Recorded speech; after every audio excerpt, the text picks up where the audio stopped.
listening to The Goods on the Chronicles, Fables, and Yarns Network. I'm Jonathan. And I'm Tracy.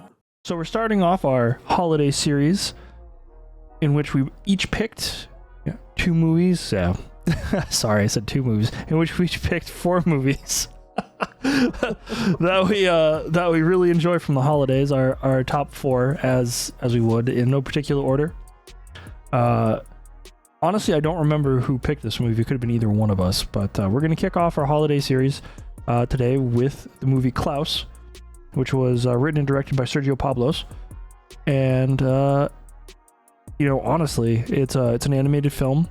It was nominated for an Oscar. It won a whole bunch of Annies. Fantastic movie.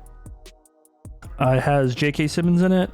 It has Rashida Jones, Will Sasso, the late Norm Macdonald, Jason Schwartzman. Like it's actually really surprisingly good, good cast for an animated feature. Like this was, I feel like it was kind of like ahead of casting a little bit. Like I think its cast sort of like overpulled its weight a little bit. But like very good, very poignant movie, in my opinion. Obviously follows, it's basically, without giving too much away, it's kind of like a Christmas origin story, and it involves this small town, Smearensburg, that's up towards the Arctic Circle, and basically the son of a postmaster general is like very spoiled and gets basically kicked out of his posh accommodations and is tasked with having X amount of mail coming out of Smearensburg in a year, right? And if he does, he gets to come back, and you get to sort of like, when he arrives, you get to sort of see this town that's devolved into conflict between two families. And I don't think we ever actually learn what the conflict is. So I think it's just been going on forever. Yeah, I think it's just noted as like it's always been this way, so it's just gonna always be this way. I don't actually remember. I don't recall them telling us what the source of conflict actually ever was. But by the end of the movie, the conflict is obviously resolved, and the young postman has a new sense of new lease on life, and we get a Christmas origin story because he meets Klaus, and the titular character is this woodworker who has a very tragic kind of backstory. And the movie is very bittersweet, and I think it handles some like really tough topics very poignantly. Mm-hmm. What did you like about it?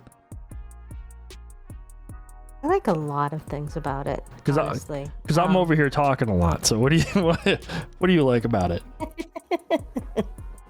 I was just letting you go. You sound good. It's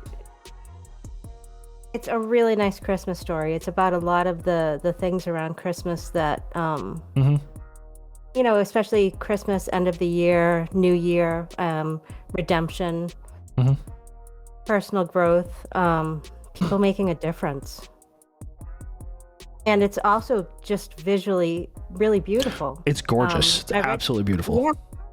I read somewhere that they did a technique where they did hand-drawn animation, but they used CGI to light it, which I thought was really interesting. And it's just got a really beautiful quality to it that I don't think I've seen before.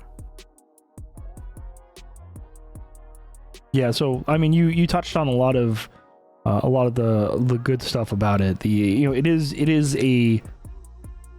a redemption arc of several characters.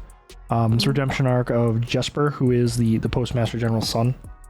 It's a redemption of Klaus of sorts, because he's this hermit who lives up. Nobody knew, like, he's a mystery figure. He's like a woodsman. Nobody knows who the fuck this guy is.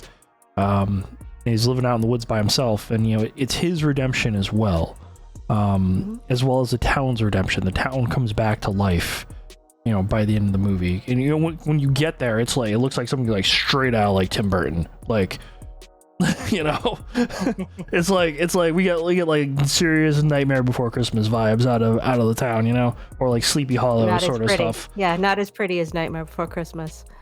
Yep. But yeah, definitely that feel. So it's very, it's the way it handles its subjects. Like they're very mature subjects to be handled in an animated feature. Like I can reference. I think the one thing off the top of my head is that in Kung Fu Panda, Oogway's death,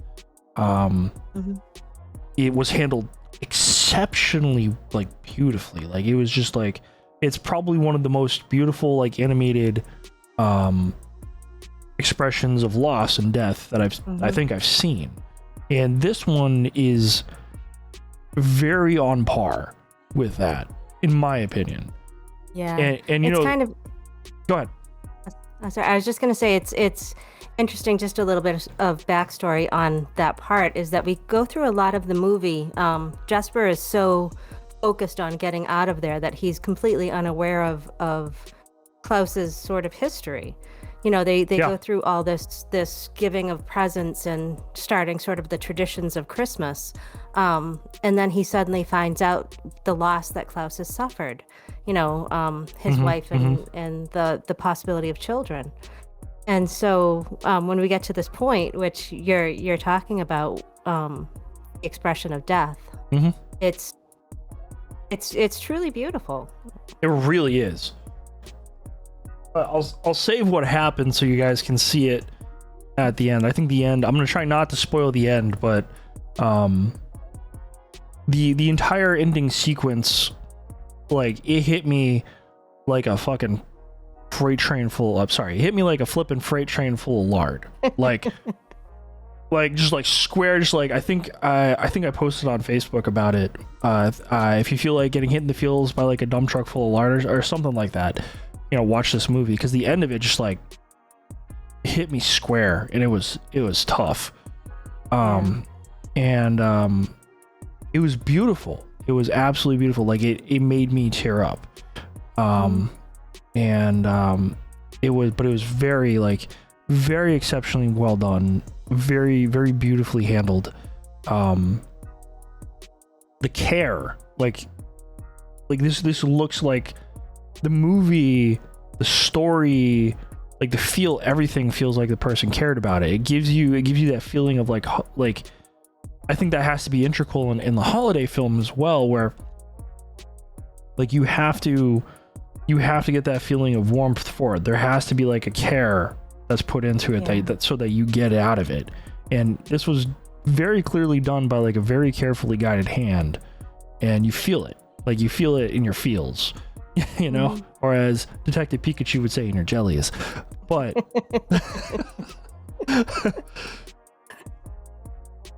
but you know, it gives you the warm and fuzzies. It has its moment of like triumph and warm and fuzzies, and then it hits you with like, reminds you like what really matters, like at the end of it. And that, you know, obviously, I mean, I'm occasionally going to ask, like, the movie that we're doing next, not to give it away, new movie number 2, stay tuned for the next one, for the next episode, is Love Actually. And one of the questions I am going to ask in that one is, you know, do I think this is a Christmas movie? I'm not going to spoil if I think Love Actually is actually a Christmas movie, but...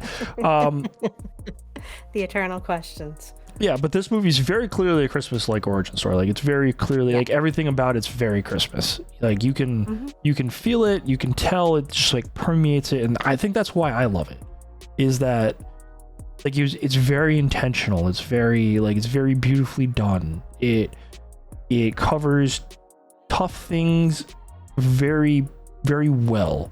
It has a lot of poignant items to it. It reminds us during the holidays, like, what matters, right? Yeah. Not only, and I mean, one of the quotes that Klaus says over and over is, "A true act of goodwill always sparks another." And I think that's, I mean, isn't that really what that time of year is all about? Is goodwill. Goodwill towards men is the phrase, right? Yep. Exactly. And people making a difference, and that's exactly what happens in this story. That's That's what it's about. That's absolutely correct. That is a very good point, and that's exactly what it's about. And you get to see the chain reaction throughout the entire town, and mending fences and yard, and people talking to each other, haven't talked to each other in years. The two feuding families having to cease their feud because they're two very very dim-witted, very very dim-witted family. Pumpkin and I can't remember the two names, but they're Pumpkin and Honey, I think. Is it Yeah. getting married? They fall in love, and it's honestly actually adorable. Like, I was just like, like, but it shows kind of like I said, it's at the beginning, it's a redemption arc of all the characters of the town, and the end is just like chef's kiss. It is beautiful. It's super well done. So that's why I love this movie. I think you've talked about why you like this movie. Is there anything you'd like to add to that? No, I think that really sums it up. It's great. Watch it. It is really great. I highly recommend watching it if you haven't. Be prepared, like, have a box of tissues. Just like you won't need it. It's only at the end. You won't need it until the very end of the movie, but be cognizant, keep a box of tissues by your side. You will eventually need it. I think the movie's only like an hour and a half long. It's only like 90 minutes or something like that. But keep it by your side for the end. You will need it. Gorgeous movie, beautiful. We both obviously love it. Otherwise, we wouldn't be talking about it. Like I said, I don't remember who picked this. It could have been either of us. Frankly, it was both. Honestly, it could be. Yeah. We did pick these like 2 years ago. To be fair to us, that's a longer story for a different time. But so it, obviously we both love this movie. It could have been either of us. Can't recommend it enough. Tracy can't recommend it enough. She said it. I'm not speaking for her. So yeah, that resolves our quick little holiday review of Klaus and why we love it. Tracy, anything you'd like to add? Nope. Fantastic. This has been The Goods on the Chronicles, Fables, and Yarns Network. Again, I'm Jonathan. And I'm Tracy. Thanks for listening.